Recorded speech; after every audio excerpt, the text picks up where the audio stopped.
What's up, everybody? Welcome back to the channel. Welcome back to the channel. It's your boy Kangaroo Black coming back once again with another game preview and score prediction for Week 7.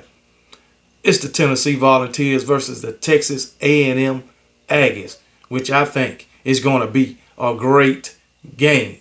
All right, I'm going to start out by talking about these Tennessee Volunteers under the tutelage of Coach Josh Heupel coming into the game at 4-1. 1-1 in the conference. They are coming off a bye week. So they should be primed and ready for this daggone game. All right. Joe Milton is their quarterback who can throw the ball all the way out the stadium. But it won't be nobody there to catch it. But anyway. Oh my goodness. But anyway. These Tennessee Volunteers, man, they got great fans. They fans support their team. I just want to put that out there. I love me some Tennessee fans. Don't y'all love me, Tennessee fans? But anyway, let's talk about Tennessee Volunteers. Okay, Tennessee coming into this game, averaging 466 yards of offense. All right, 235 passing, 231 rushing. And I'm going to tell you right now, ain't no way in hell you're going to rush for that many yards against this Texas A&M Aggie front seven. Ain't no way in hell. All right, so it is what it is. I don't expect y'all to even get 100 yards rushing, Tennessee. I'm sorry. I'm just putting it out there because they got a great front seven. But the secondary, not so much. But anyway, defensively, they're only giving up 308 yards defensively, 192 passing, 115 rushing. So Tennessee is averaging 58 more yards of offense than the defense is giving up.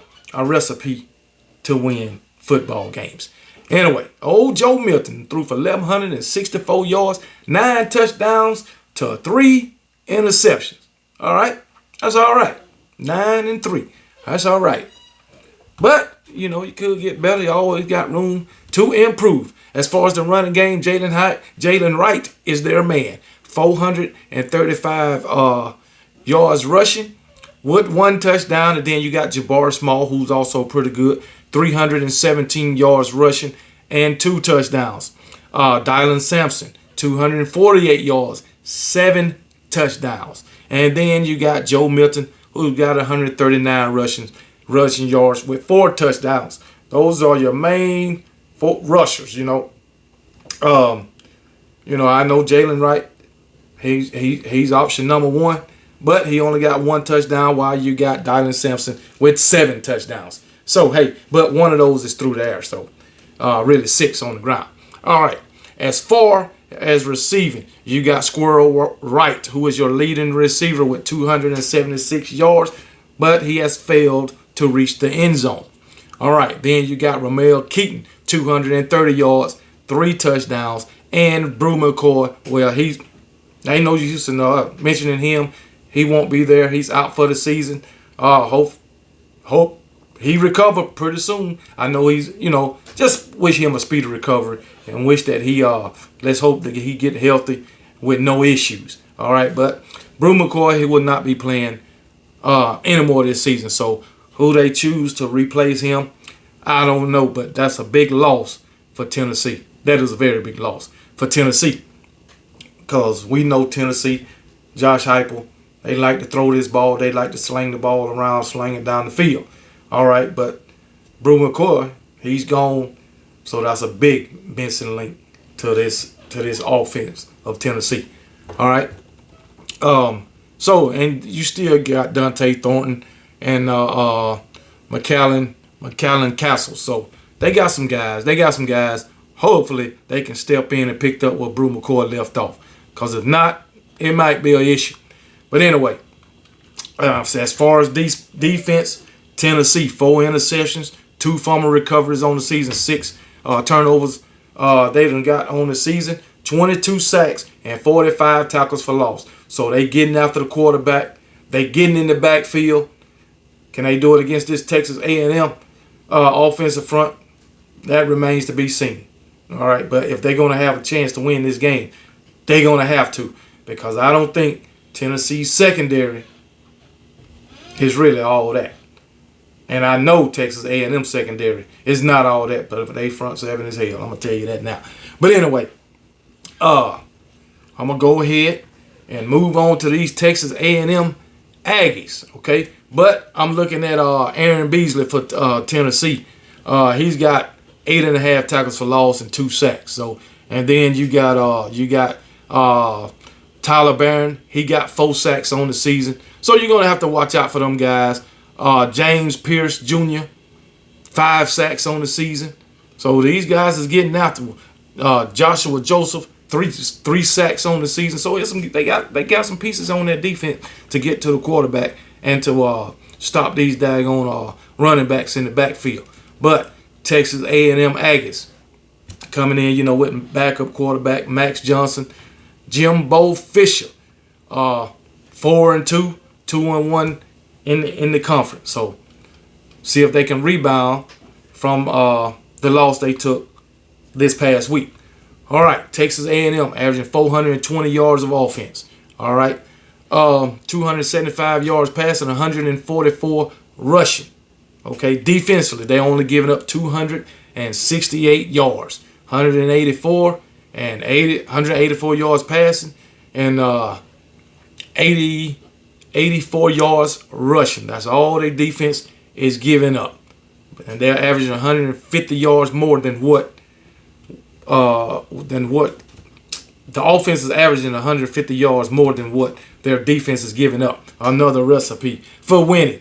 All right, Connor Wigman, he's done for the season. What was they starting quarterback? Now they got Max Johnson, who's threw for 675 yards, 7 touchdowns to only 2 interceptions. All right, my Alabama Crimson Tide got one of those interceptions. I just want to put that out there. Shout out to Caleb Down. But anyway, Le'Veon Moss, the leading rusher, 325 yards and 3 touchdowns.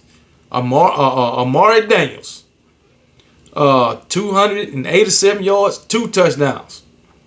Okay, Reuben Owens, 114 yards and a touchdown. Max Johnson and they ain't did nothing, not far as rushing. He only got 49 yards. But Le'Veon Moss, Amari Daniels, and Reuben Owens, those are their 3 leading rushers. As far as the passing game, Anaya Smith, 431 yards, but he has not had a touchdown, a receiving touchdown.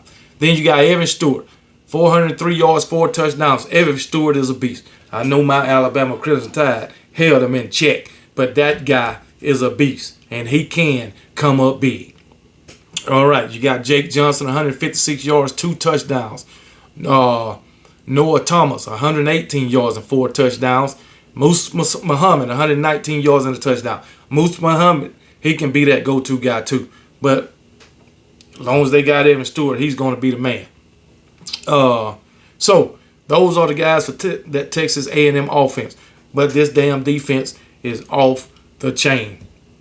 The front 7 is off the chain. Okay, these guys got only 4 turnovers on the season, 3 interceptions, and 1 fumble recovery. But 27.5 sacks, 57 tackles for loss. Now, out of those 27.5 sacks, 23 of them came in the last 3 games. Oh, that's great. So they playing out of their mind in that front 7.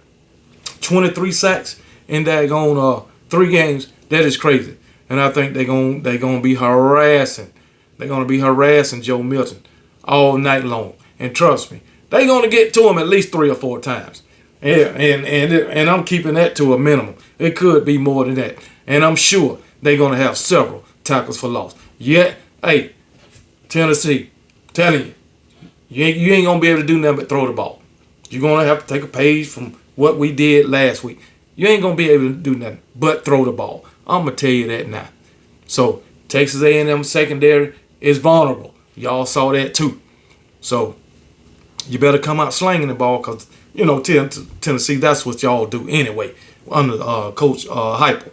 But running ain't gonna happen, and hopefully your offensive line hold up and give Joe Milton time to throw the ball. I think this game is going to be won on the defensive side of the ball. And guess what? Tennessee's defense is giving up more in the passing game and the rushing game than Texas A&M. So therefore, I'm going with Texas A&M to win this game. Close.